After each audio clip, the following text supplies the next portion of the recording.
நம் ஆண்டவராகிய இயேசு கிறிஸ்துவின் அருளும் கடவுளின் அன்பும் பரிசுத்த ஆவியின் நட்புறவும் உங்கள் அனைவரோடும் இருப்பதாக.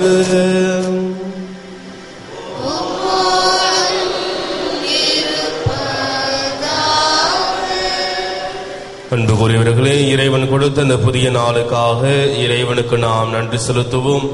இன்றைய திருப்பலியானது அமலரப்பு மேல்நிலைப்பள்ளி, CBSE அகாடமி, லூரு தொலைக்காட்சி இறைவனுக்கு நன்றியாகவும், ஆண்டனி நடராஜன் ஆண்மலை பாற்றிக்காகவும், அடக்கிலமரி ஆண்மலை பாற்றிக்காகவும், செங்கோல் ஜஸ்டின் ஆண்மலை பாற்றிக்காகவும், நித்தின் செரியன் நன்றியாகவும், வேலை கிடைக்க வேண்டியும், தீப்தி பிரீனோ குழந்தை பாக்கியம் வேண்டியும், வெண்டி செமீஸ் உடல்நலம் பெற்றமைக்கு அன்னைக்கு நன்றியாகவும், ரவி லாரன்ஸ் குடும்பத்தினர் இறைவனுக்கு நன்றியாகவும், சார்லி தீபா குடும்பத்தினர் இறைவனுக்கு நன்றியாகவும், குடும்ப சமாதானம் வேண்டியும், பிரான்சிஸ் சேவியர் பெரியநாயகி மேரி இறைவனுக்கு நன்றியாகவும், டேவிட் ரோசிட்டா குடும்பத்தினர் இறைவனுக்கு நன்றியாகவும், அனுஷியா பிறந்த நாளில் இறைவனுக்கு நன்றியாகவும், உடல்நலத்துக்காகவும் இறையாசிர் வேண்டியும், கெவின் ஹாரிசன் கை குணம்பெற வேண்டியும், ரோஜர் விமல் ஆண்மலை பாற்றிக்காகவும், பொன்னுசாமி ஆரோக்கியமேரி ஆண்மலை பாற்றிக்காகவும்,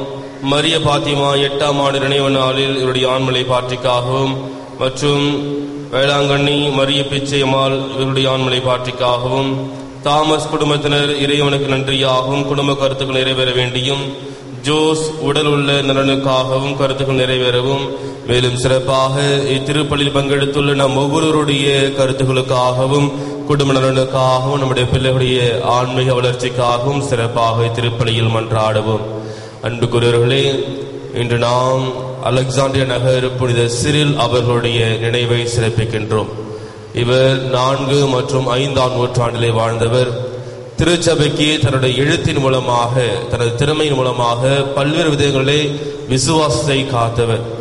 இவரை பற்றிய எதிர்மறையான கருத்துக்கள் அதிகமாக இருந்தாலும், இவர் ஒரு ஆண்டவர் இயேசு கிறிஸ்துவுக்காக, அவருடைய நற்செய்தியை காப்பாற்றுவதற்காக, அவர் போதித்த விசுவாசத்தை காப்பாற்றுவதற்காக சற்று கண்டிப்புடனே அனைவரிடம் நடந்து கொண்டார். இவர் சொன்ன ஒரு அற்புதமான வார்த்தை நற்கருணை பற்றி.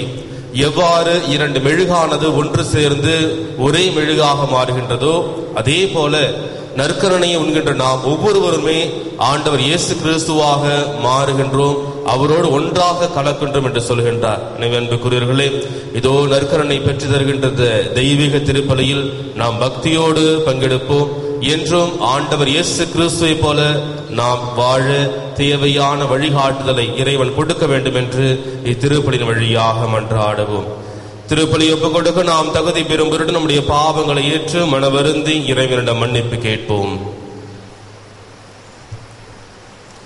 எல்லாம் வல்ல இறைவனிடமும்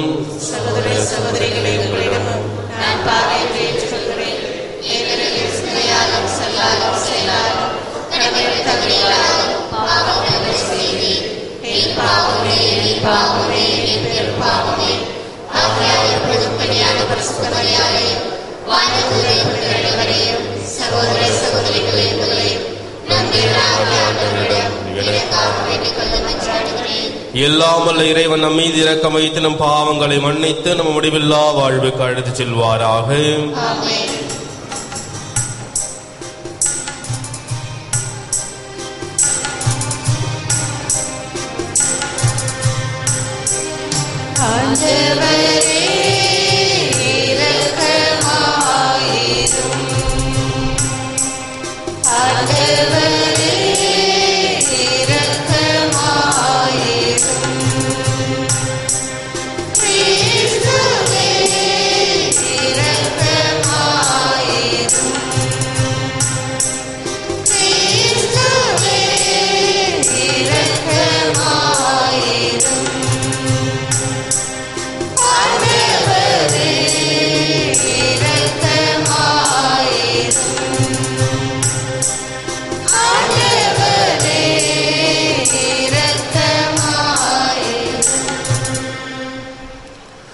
ஜெபிப்போமாக.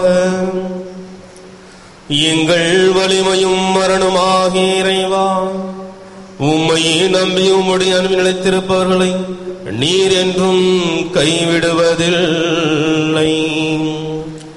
உமது வார்த்தையால் நாங்கள் அறிவூட்ட பெற்று உமது பெயரை அச்சத்துடனும் அன்புடனும் போற்றி உம்மையே பற்றி கொண்டு வாழ அருள் தாரும்.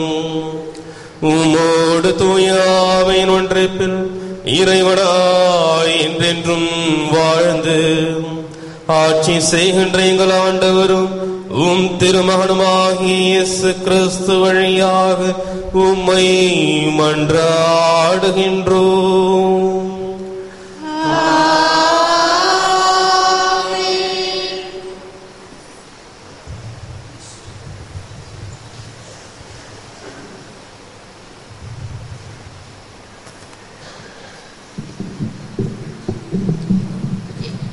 முதல் வாசகம். எனக்கும் உனக்கும் இடையே பூசல் வேண்டாம், ஏனெனில் நாம் ஆண்டவர் உறவினர். தொடக்க நூலிலிருந்து வாசகம். அதிகாரம் 13, வசனங்கள் 2 முதல் 5 மற்றும் 18 வரை. அந்நாட்களில் அப்ரஹாம் கால்நடைகளும் வெள்ளியும் தங்கமும் கொண்ட பெரிய செல்வராக இருந்தார்.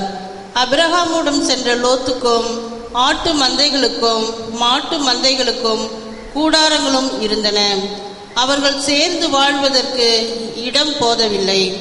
அவர்களுக்கு மிகுதியான உடைமைகள் இருந்ததால் அவர்களால் சேர்ந்து வாழ முடியவில்லை. அப்ரஹாமின் கால்நடைகளை மேய்ப்போருக்கும் லோத்தின் கால்நடைகளை மேய்ப்போருக்கும் இடையே தகராறு ஏற்பட்டது. அப்போது கனானியரும் பெரிசியரும் அந்நாட்டில் வாழ்ந்து வந்தனர்.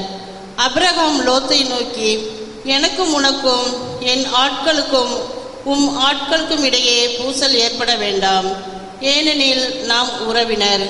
நாடு முழுவதும் உன் கண்முன் இருக்கின்றது அல்லவா? என்னிடமிருந்து பிரிந்து செல்லும்படி கேட்டுக்கொள்கிறேன். நீ இடப்பக்கம் சென்றால் நான் வலப்பக்கம் செல்வேன், நீ வலப்பக்கம் சென்றால் நான் இடப்பக்கம் செல்வேன் என்றார். லோத்து கண்களை உயர்த்தி எங்கும் நீர்வளம் சிறந்திருந்த யோர்தானின் சுற்றுப்பகுதியை கண்டார். சோகார் வரை அப்பகுதி ஆண்டவரது தோட்டம் போலும் எகிப்து நாட்டை போலும் இருந்தது. சோதோம் கொமாராவை ஆண்டவர் அழிப்பதற்கு முன் அது அவ்வாறு இருந்தது. லோத்து யோர்தான் சுற்றுப்பகுதி முழுவதையும் தேர்ந்து கொண்டு கிழக்கு பக்கமாய் பயணமானார். இவ்வாறு ஒருவர் ஒருவரிலிருந்து பிரிந்தனர். அப்ரஹாம் கானா நாட்டில் வாழ்ந்து வந்தார். லோத்து யோர்தான் சுற்றுப்பகுதியில் இருந்த நகரங்களில் வாழ்ந்து வந்தார். இறுதியில் சோதோமுக்கு அருகில் கூடாரம் அமைத்து கொண்டார். ஆனால் சோதோமின் மக்கள் ஆண்டவருக்கு எதிராக மிக கொடிய பாவிகளாக இருந்தனர். லோத்து அப்ரஹாமிடமிருந்து பிரிந்த பின் ஆண்டவர் அப்ரஹாமை நோக்கி, நீ இருக்கும் இடத்திலிருந்து உன் கண்களை உயர்த்தி வடக்கே தெற்கே கிழக்கே மேற்கே பார், ஏனெனில் நீ காணும் இந்த நாடு முழுவதையும் உனக்கும் உன் வழி மரபினருக்கும் என்றென்றும் கொடுக்கப் போகிறேன். உன் வழி மரபினரை பூவுலகில் மண்ணை போல பெருக செய்வேன். ஆகவே பூவுலகில் மணலை ஒருவன் எண்ண முடியுமானால் உன் வழி மரபினரையும் எண்ணலாம். நீ எழுந்து இந்நாட்டின் நெடுகிலும் குறுக்கிலும் நடந்து பார், ஏனெனில் இதை நான் உனக்கு கொடுக்கப் போகிறேன் என்றார். ஆகவே அப்ரஹாம் தம் கூடாரத்தை பிரித்து கொண்டு எபிரோனில் இருந்த மம்ரே என்ற கர்வாலி மரத்தோப்பு அருகில் வந்து வாழ்ந்தார். அங்கே ஆண்டவருக்கு ஒரு பலிப்பீடம் எழுப்பினார். இது ஆண்டவர் வழங்கும் அருள்வாக்கு. பதிலுரை பாடல் பல்லவி. ஆண்டவரே, உம் கூடாரத்தில் தங்கிட தகுதி உள்ளவர் யார்?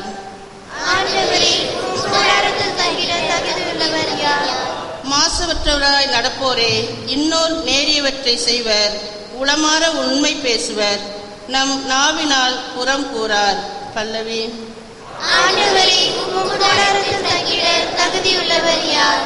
தம் தோழருக்கும் தீங்கிழையார், தம் அடுத்தவரை பழித்துரையார், நெறி தவறி நடப்போரை இழிவாக கருதுவர், ஆண்டவருக்கு அஞ்சுவோரை உயர்வாக மதிப்பர். பல்லவி.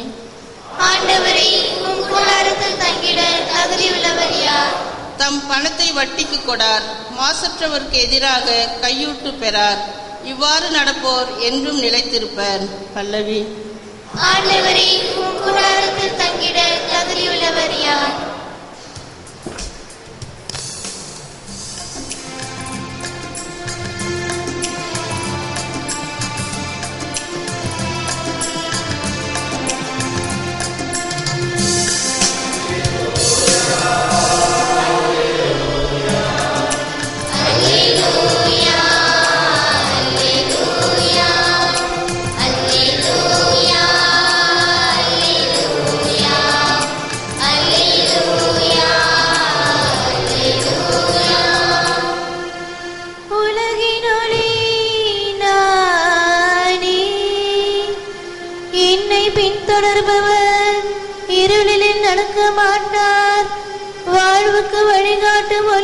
கொண்டிருப்பார். அல்லேலூயா.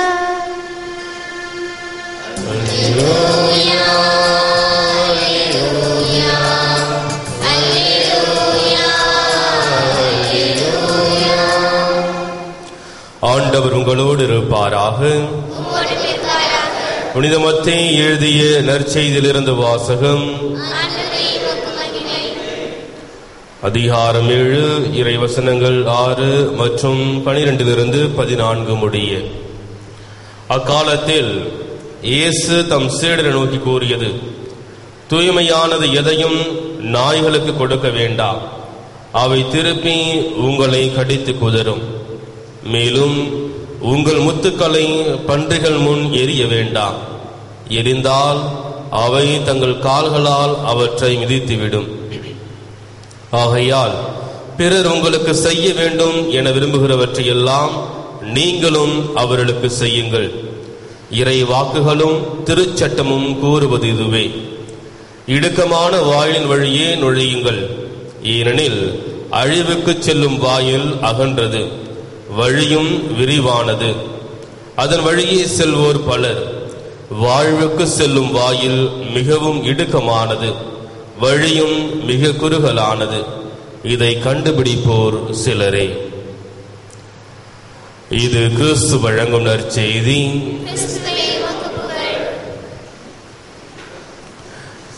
ஆண்டவராகிய இயேசு கிறிஸ்துவுக்கு பிரியமான சகோதர சகோதரிகளே, மத்தேயு நற்செய்தி 7ஆம் அதிகாரம் 12ஆம் வசனத்தை பொன் விதி என்று சொல்வார்கள், கோல்டன் ரூல் என்று சொல்வார்கள். ஏனென்றால் இந்த விதியை, இந்த சட்டத்தை யாரெல்லாம் கடைபிடிக்கின்றார்களோ அவர்கள் இயேசு காட்டிய அன்பின் பாதையில், தியாகத்தின் பாதையில் அவர் வாழ்ந்த வாழ்வில் வாழ முடியும். எனவே இந்த சட்டமானது நம்மை விசுவாச வாழ்வில், சமுதாய வாழ்வில் ஒரு நேர்மையானவனாகவும் நல்ல மனிதனாகவும் வாழ வைக்கின்றது. இந்த சட்டம் இவ்வாறாக கூறுகின்றது, பிறர் உங்களுக்கு செய்ய வேண்டும் என விரும்புகிறவற்றையெல்லாம் நீங்களும் அவர்களுக்கு செய்யுங்கள். அன்புக்குரியவர்களே, இயேசுடைய காலத்திலே ஹில்லல் என்கின்ற ஒரு பெரிய ஆசிரியர் இருந்தார். அவரும் ஒரு சட்டத்தை இவ்வாறாக கூறினார். அதைத்தான் மக்கள் பலர் பொன்விதி என்று ஏற்றுக்கொண்டிருந்தார்கள். ஆனால் இயேசு கிறிஸ்து அந்த சட்டத்தை சற்று மாற்றி கொடுக்கின்றார். ஹில்லல் என்கின்ற அந்த ஆசிரியர் கொடுத்த சட்டம் எவ்வாறு என்றால், பிறர் உங்களுக்கு செய்யக்கூடாது என்று நினைக்கின்ற தீமைகளை நீங்களும் மற்றவருக்கு செய்யாதீர்கள் என்று சொன்னார். அதாவது இந்த சட்டமானது ஒரு எதிர்மறையான எண்ணத்தை தூண்டுவதாக இருந்தது. எதிர்மறையாக இந்த சட்டத்தை அவர் கொடுத்தார். ஆனால் ஆண்டவர் இயேசு கிறிஸ்து என்ன செய்கின்றார்? அதையே நேர்மறையாக கொடுக்கின்றார். மற்றவர்களுக்கு என்ன செய்ய வேண்டும் நினைக்கிறீர்களோ அதையே நீங்களும் செய்யுங்கள் என்று சொல்லுகின்றார். அன்புக்குரியவர்களே, ஏன் என்று பார்க்கின்ற பொழுது நம்மளுக்கு செய்யக்கூடாது என்பது மிக எளிதான காரியம், ஆனால் செய்யுங்கள் என்பது மிக கடினமான காரியமாக இருக்கின்றது. மத்தேயு நற்செய்தி 19ஆம் அதிகாரத்திலே பார்க்கின்ற பொழுது ஆண்டவர் இயேசு கிறிஸ்துவை அண்டி வந்து ஒரு இளைஞன் கேட்பான், நான் உம்மை பின்பற்ற வேண்டும், இறையரசை நான் கைப்பற்றிக் கொள்ள வேண்டும், அதை எவ்வாறு செய்ய முடியும் என்று கேட்ட பொழுது ஆண்டவர் இயேசு கிறிஸ்து அவரிடம் சொல்லுவார், கொலை செய்யாதே, விபச்சாரம் செய்யாதே, மற்றவருடைய பொருளை அபகரிக்காதே என்று செய்யாதே என்று சொல்லும் பொழுது அந்த மனிதன் சொல்லுவான், இதையெல்லாம் சின்ன வயசுலேருந்தே கடைபிடித்து வருகின்றேன், வேறு ஏதாவது இருக்கிறதா என்று கேட்ட பொழுது ஆண்டவர் இயேசு கிறிஸ்து ஒரே ஒன்றை சொல்லுவார், செய்ய என்று சொல்லுவார். அதுதான், உன்னிடம் இருக்கின்ற பொருட்கள் அனைத்தையும் மற்றவர்களுக்கு பகிர்ந்து கொடு என்று சொன்ன பொழுது அது அவனுக்கு மிக கடினமாக தோன்றுகின்றது. ஆம் அன்புக்குரியவர்களே, நம்முடைய வாழ்விலும் இதைதான் ஆண்டவர் இயேசு கிறிஸ்து செய்ய சொல்லுகின்றார். அதாவது இந்த சட்டத்தினுடைய மிக எளிமையான ஒரு காரியம் என்னவென்றால், நன்மை செய்வதில் முதல் ஆளாக இருங்கள் என்று நமக்கு அவர் கட்டளையிடுகின்றார். இன்றைய முதல் வாசகத்தை பார்த்தோம் என்றால் அபிரகாம் அதுதான் செய்கின்றார். தன்னுடைய சகோதரன் லோத்தோடு சண்டை விடுவதை விட்டுவிட்டு முதல் ஆளாக சென்று அவனோடு சமாதானம் ஏற்படுத்துகின்றார், அவனுக்கு தேவையானதை கொடுக்கின்றார். எனவே அன்புக்குரியவர்களே, இப்படிப்பட்ட செயலை நாம் செய்கின்ற பொழுது இடுக்கமான வாயிலை தேர்ந்தெடுத்த மனிதர்களாக நாம் மாற முடியும். இன்னும் சிறப்பாக இந்த சட்டத்தினுடைய மிகப்பெரிய பலம் என்னவென்றால், அன்புக்குரியவர்களே, இந்த சட்டத்தை நாம் கடைபிடிக்கின்ற பொழுது அல்லது நன்மை செய்வதில் முதல் ஆளாக இருக்கின்ற பொழுது கண்டிப்பாக நம்மை எதிரியாக நினைப்பவர் கூட நம்மை நண்பர்களாக ஏற்றுக்கொள்வார்கள். நமக்கு தீங்கு செய்ய வேண்டும் நினைக்கின்றவர் கூட அந்த தீங்கை விட்டுவிட்டு நமக்கு நன்மை செய்வார்கள். எனவே நன்மை செய்வதில் முதல் ஆளாக இருப்போம். மற்றவர்கள் நமக்கு என்ன செய்ய வேண்டும் என்று நினைக்கிறீர்களோ அதை நாம் மற்றவர்களுக்கு செய்வோம். அதன் வழியாக இயேசு காட்டிய வழியில் நாமும் பயணிப்போம். இறைவன் என்று நம்மோடு இருந்து நம்மையும் நம்முடைய குடும்பங்களையும் நிறைவாக ஆசீர்வதிப்பார். ஆமீன்.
சகோதர சகோதரிகளை நாம் அனுப்ப கொடுக்கும் திருப்பலி எல்லாமல தந்தையாக இறைவனுக்கு ஏற்றதாக மடி ஜெபியுங்கள்.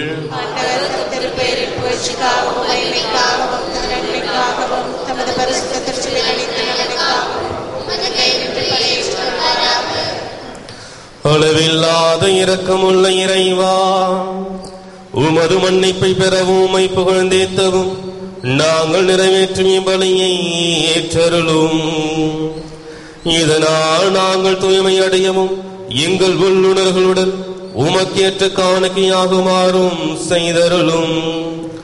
எங்கள் ஆண்டவராக இயேசு கிறிஸ்து வழியாக உம்மை மன்றாடுகின்றோம்.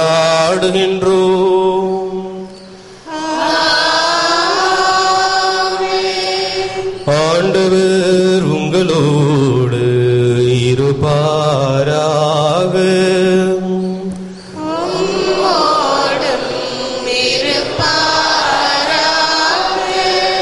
இதயங்களை ஆண்டவரிடம் எழுப்புங்கள்.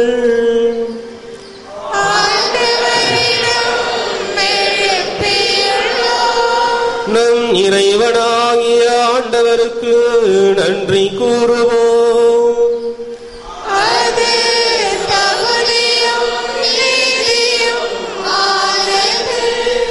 ஆண்டவரே, தூயவரான தந்தையே, என்றும் வாழும் எல்லாமல்ல இறைவா, எங்கள் ஆண்டவராகிய கிறிஸ்து வழியாக எந்நாளும் எவ்விடத்திலும் நாங்கள் உமக்கு நன்றி செலுத்துவது மெய்யாகவே தகுதியும் நீதியுமாகும், எங்கள் கடமையும் மீட்புக்குரிய செயலுமாகும்.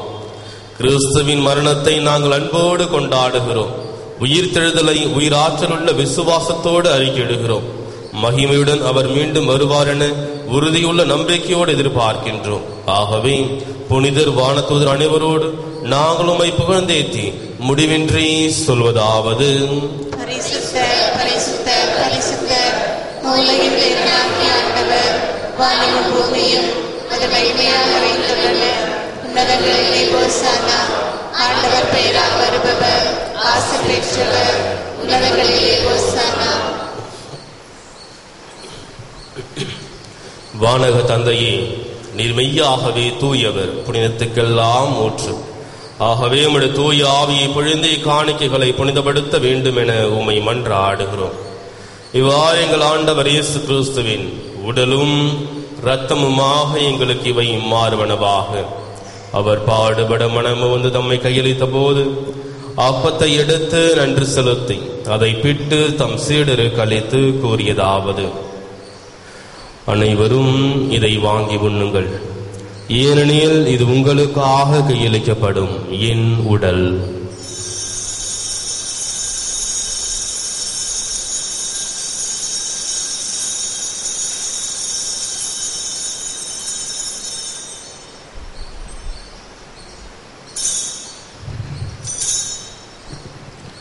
அவ்வண்ணமே உணவருந்திய பின் கிண்ணத்தை எடுத்து நன்றி செலுத்தி தம் சீடருக்கு அளித்து அவர் கூறியதாவது: அனைவரும் இதை வாங்கி பருகுங்கள். ஏனெனில் இது புதிய நித்திய உடன்படிக்கைக்கான என்ற அர்த்தம். இது பாவ மன்னிப்புக்கென்று உங்களுக்காகவும் எல்லாருக்காகவும் சிந்தப்படும். இதை நினைவாக செய்யுங்கள்.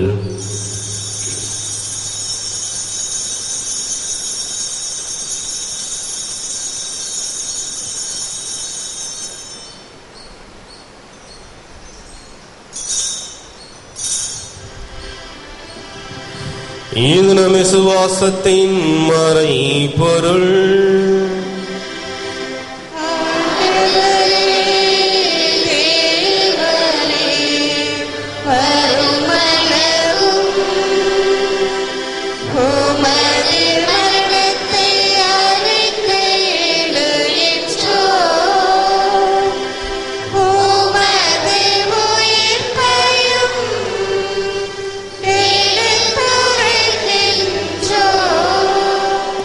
ஆகவே இறைவா, நாங்கள் கிறிஸ்துவின் இறப்பையும் உயிர்ப்பையும் நினைவு கூர்ந்து வாழ்வதரும் அப்பத்தையும் மீட்பளிக்கும் கிண்ணத்தையும் உமக்கு ஒப்புக் கொடுக்கின்றோம். உம் திருமுன் என்று ஊழியம் புரிய தகுந்தவன் நீங்கள் ஏற்றுக்கொண்டீர். எனவே உமக்கு நன்றி செலுத்துகின்றோம். மேலும் கிறிஸ்துவின் உடலிலும் இரத்தத்திலும் பங்கோலும் எங்களை தூய ஆவி ஒன்று சேர்க்க வேண்டும் என உம்மை தாழ்மையுடன் மன்றாடுகின்றோம். இறைவா, உலகெங்கும் பரவிருக்கும் உமது திருச்சபையை சிறப்பாக எங்கள் திருத்தந்தை பிரான்சிஸ், எங்கள் பேராயர் அந்தோணி ஆனந்தராயர், ஏனைய ஆயர்கள், திருப்பணியாளர்கள், துறவியர், பொதுநிலையினர் குறிப்பாக இந்த காலை திருப்பலியில் கலந்து கொண்டு உமக்கு நன்றி விழி செலுத்தி உம்முடைய ஆசிரியருக்காக, உம்முடைய வழிகாட்டுதலுக்காகவும் உமது இரக்கத்திற்காக ஜெபிக்கின்ற இறை மக்களையும், மேலும் தொலைக்காட்சியின் வழியாக, இணையதளத்தின் வழியாக இத்திருப்பலை காண்கின்ற ஒவ்வொருவரையும் நினைவு கூர்ந்தருளும். எங்கள் அனைவரையும் அன்பின் நிறைவை அடைய செய்திருளும். உயிர் திரு நம்பிக்கையுடன் இறந்து போன எங்கள் சகோதர சகோதரிகளையும் இறந்தோர் அனைவரையும் நினைவு கூர்ந்து ஒளிமைக்கும் திருமணி ஏற்றுக்கொள்ளும். எங்கள் அனைவரும் மீதும் இரக்கமாயிரும். இறைவனின் கன்னித்தாயான மாட்சிமிக்க மரியாள், அவருடைய அன்பு கணவர் புனித சூசியப்பர், புனித அப்போஸ்தலர், இன்று நாம் நினைவு கூறுகின்ற அலெக்சாண்டியா நகர் புனித சிறில், இவ்வுலகில் மிகுந்தவராய் இருந்தவர் ஆகிய புனிதர் அனைவருடனும் நாங்கள் நிலையான வாழ்வில் தோழமை கொண்டு உம் திருமகன் இயேசு கிறிஸ்து வழியாக உம்மை புகழ்ந்தேத்தும் வரமருள உம்மை மன்றாடுகிறோம். இவர் வழியாக, இவரோடு, இவரில் எல்லாம் வல்ல இறைவனாகிய தந்தையே, தூய ஆவியின் ஒன்றிப்பில் எல்லா புகழும் ஆட்சியும் என்றென்றும் உமக்கு உரியதே.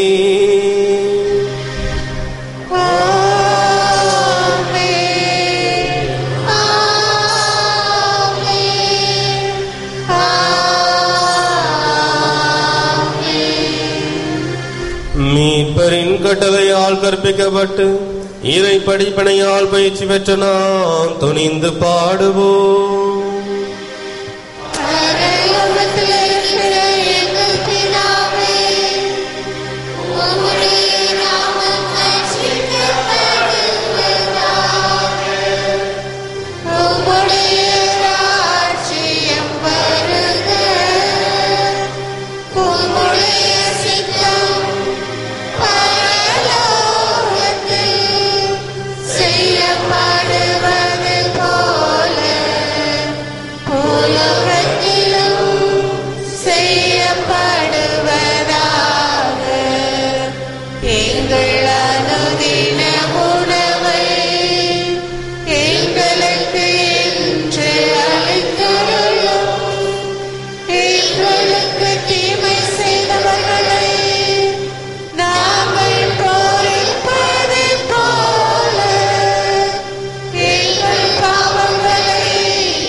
ஆண்டவரே, தீமை அனைத்திலிருந்தும் எங்களை விடுவித்து எங்கள் வாழ்நாளில் அமைதியை கனியுடன் அருள உம்மை மன்றாடுகிறோம்.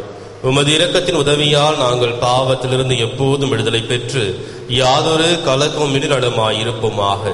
நாங்கள் நம்பியிருக்கும் பேரின்ப வாழ்வையும் எம் மீட்பராக இயேசு கிறிஸ்துவின் வருகையையும் மகிழ்ச்சியுடன் எதிர்பார்த்திருக்கின்றோம். ஆண்டவராக இயேசு கிறிஸ்துவே, அமைதியை உங்களுக்கு விட்டுச் செல்கின்றேன், என் அமைதியை உங்களுக்கு அளிக்கின்றேன் என்றும் அப்போஸ்தலருக்கு மொழிந்தீரே. எங்கள் பாவங்களை பாராமல் உமது திருச்சபையின் விசுவாசத்தையே கண்ணோக்கி எங்களுக்கு அமைதியையும் ஒற்றுமையையும் அளித்தருள திருவலம் கொள்வீராக. என்றென்றும் வாழ்ந்து ஆட்சி செய்கின்றவர் நீரே. ஆண்டவருடைய சமாதானம் உங்கள் அனைவரோடும் இருப்பதாக. ஒருவருக்கொருவர் சமாதானம் தெரிவித்து மகிழ்வோம். சமாதானம்.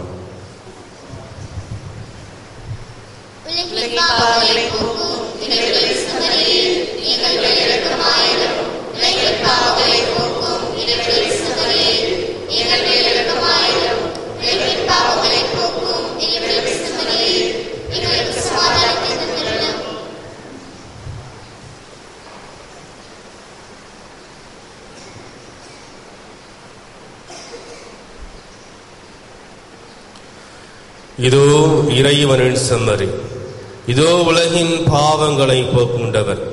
பொன் விதியை கடைபிடிப்பதன் வழியாக நாம் ஒவ்வொருவரும் அன்பின் பாதையில், இரக்கத்தின் பாதையில், நீதியின் பாதையில் வாழ வேண்டும் என்று ஆசைப்படுகின்ற ஆண்டவராகிய இயேசு கிறிஸ்து இவருடைய விருந்துக்கு அழைக்க பெற்றவர் பேறு பெற்றோர்.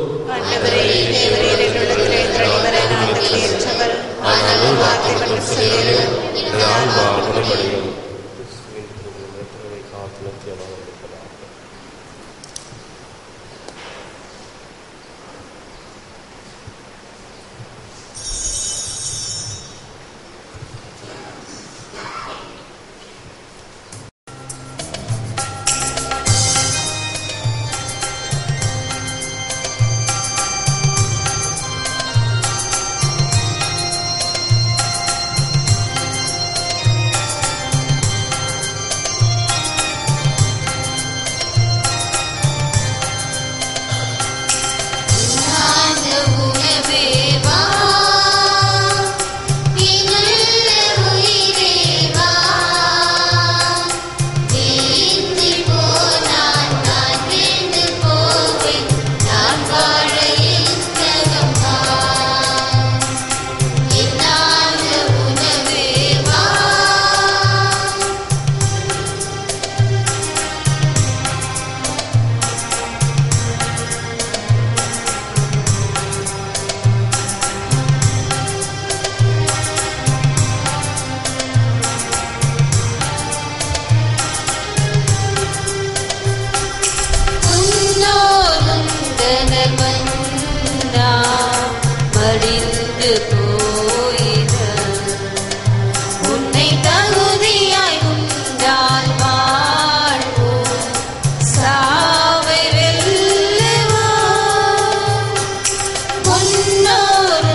விண்ணக தந்தையை நோக்கி குணம் பெற மன்றாட்டு.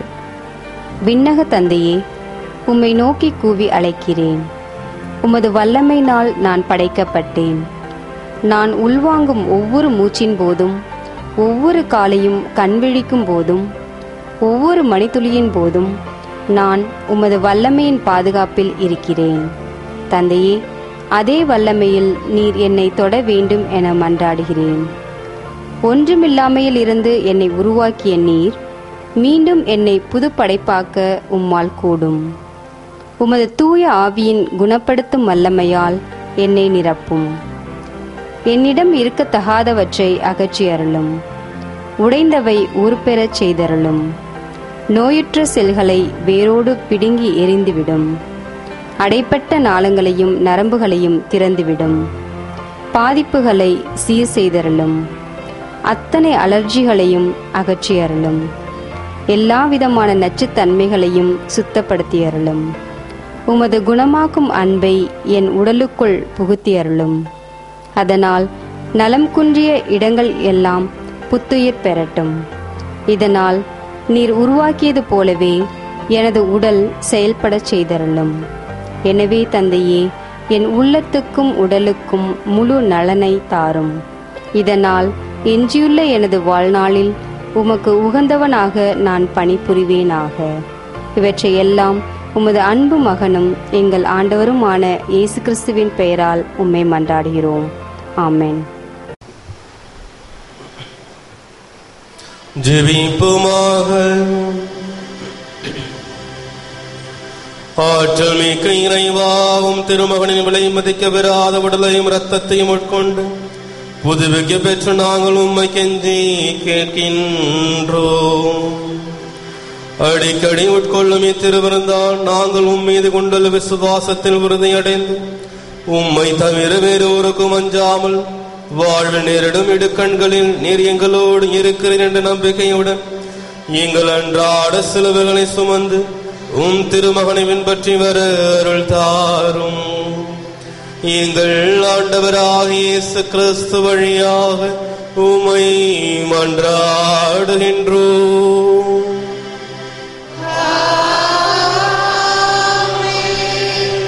ஆண்டவர் உங்களோடு இருப்பாராக.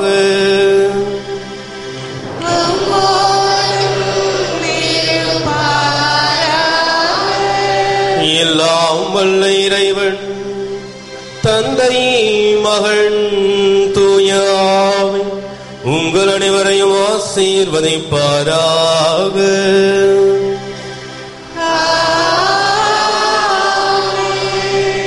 இறைவனின் ஆசீர் பெற்ற மக்களாய் சென்று வாருங்கள். திருப்பலி நிறைவேறிற்று.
கருத்துக்களுக்காகவும் திருப்பலி நினைவு கூறப்பட்ட கருத்துக்களுக்காகவும் வேண்டிக் கொள்வோமாக.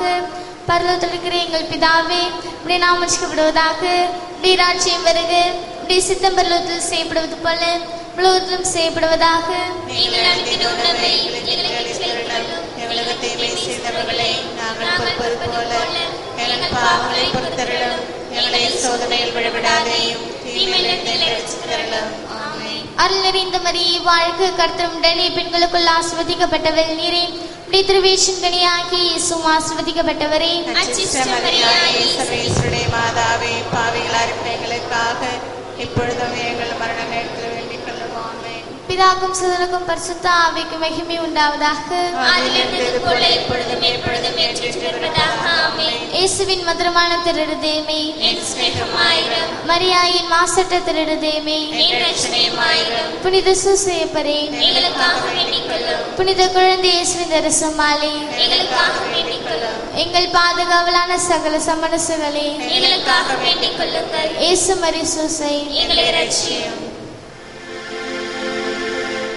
எங்கள் எல்லோருக்காகவும் நாளோறும் காத்திருக்கும் நற்கருணை ஆண்டவரே, நன்றி புகழுமக்கே. நற்கருணை ஆண்டவரே, நன்றி பிதாசுதன் பரிசுத்த ஆவியின் பெயராலே ஆமென். மரியே வாழ்க.